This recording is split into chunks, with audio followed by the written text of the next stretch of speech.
Kasalukuyan namamahagi ng fuel subsidy para sa mga residenteng namamasada dito sa Barangay Wawa sa Taguig City bilang ayuda na rin sa mataas na presyo ng mga produktong petrolyo. Nasa 500 tricycle at mga motorcycle taxi drivers ang nakaschedule mahatiran ng ayuda ngayong araw dito sa Barangay Wawa sa Taguig. Pero sa halip na cash, gas slip ang matatanggap ng mga benepisyaryo para daw matiyak na magagamit lang ito para sa pagpapakarga ng gasolina ayon sa barangay. Voucher na may halagang 500 pesos ang makukuha ngayong araw ng mga rider. Mauulit daw ito sa susunod na linggo para makumpleto ang ayuda na 1,000 pisong halaga ng gasolina. Para sa tricycle driver na si Chris De Jesus, mahalagang tulong ito lalo at wala sila halos pasahero ngayong bakasyon ng mga paaralan.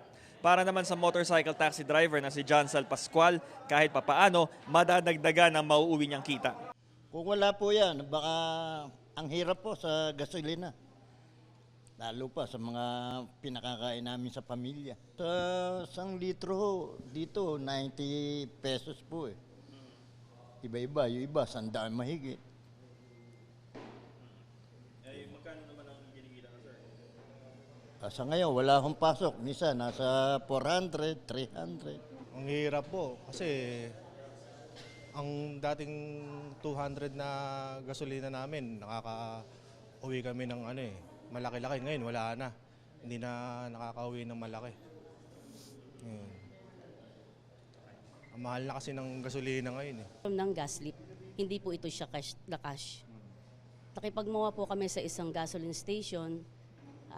Yun po, nagkapirmahan na rin po kami.